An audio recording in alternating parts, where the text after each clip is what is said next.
ವೇದ, ಅಡ್ಗೆ ಮನೇಲಿ ಸ್ವೀಟ್ ಇಟ್ಟಿದೀನಿ, ಹೋಗಿ ತಗೊಂಬೋಗ್ ತಿನ್ನಣ. ಹಾಮಾ, ಇವಾಗ್ಲೇ ತರ್ತೀನಿ. ಮಾ, ಅಲ್ಲೇನು ಇಲ್ಲ. ಅಲ್ಲೇನು ಇಲ್ಲ ಅಂತ ಗೊತ್ತು, ಹಂಗೆ ಹೋಗಿದ್ದಿಲ್ಲ, ಟೀ ಮಾಡ್ಕೊಂಬಂದ್ಬಿಡ. ವೇದ, ಇವಾಗ್ಲೇ ಅಡ್ವಾನ್ಸ್ ಆಗಿ ಥ್ಯಾಂಕ್ಸ್ ಹೇಳ್ಬಿಡು ನನಗೆ. ಯಾಕೆ? ನಾನ್ ನಿನ್ಗೋಸ್ಕರ ಸೀರೆ ತಂದಿದ್ದೀನಿ. ಥ್ಯಾಂಕ್ಸ್ ಮಾ. ಆ ಸೀರೆ ಬೆಲೆ 3,500. ಇವಾಗ್ಲೇ ನನಗೆ ಫೋನ್ ಪೇ ಮಾಡ್ಬಿಡು. ವೇದ, ಇವತ್ ನೀನೇ ಅಡಿಗೆ ಮಾಡ್ಬಿಡು. ಮಾ, ನಾನು ಅಡಿಗೆ ಎಲ್ಲ ಮಾಡಲ್ಲ. ಬೇಕಾದ್ರೆ ನೀನ್ ಏನ್ ತಿಂತಿ ಹೇಳು, ಇವಾಗ್ಲೇ ಆರ್ಡರ್ ಮಾಡ್ತೀನಿ. ಓ, ಅಡ್ಗೆ ಮಾಡಿ ಎಲ್ಲ ನಮ್ಮನ್ನ ಒಟ್ಟಿಗೆ ಮೇಲೆ ಕಳ್ಸೋ ಬದಲು ಆರ್ಡರ್ ಮಾಡ್ತೀನಿ ಅಂತೀಯಾ?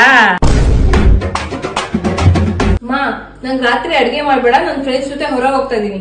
ನಾನು ಎಂತೆಂತ ಫ್ರೆಂಡ್ಶಿಪ್ ನ ನೋಡ್ಬಿಟ್ಟಿದೀನಿ, ಆದ್ರೆ ನಿನ್ನಂತವ್ರನ್ನು ಕರ್ಕೊಂಡೋಗಿ ಫ್ರೆಂಡ್ಶಿಪ್ ಹೆಸರಲ್ಲಿ ಊಟ ಹಾಕ್ತಾರಲ್ಲ ಅವ್ರು ಗ್ರೇಟು. ಮಾ, ಮೊನ್ನೆ ದೇವಸ್ಥಾನಕ್ಕೆ ಹೋಗಿದಲ್ಲ, ಎಲ್ಲ ಚೆನ್ನಾಗಾಯ್ತಾ? ಮೊನ್ನೆ ನಮ್ದು 100K ಆಯ್ತಲ್ಲ, ಅಲ್ಲೆಲ್ರು ನಿನ್ನೆ ಕೇಳ್ತಾ ಇದ್ರು, ಕರ್ಕೊಂಡ್ ಬರ್ಬೇಕಾಗಿತ್ತು ಅಂತ ಅಂದ್ರು. ಹೌದಾ?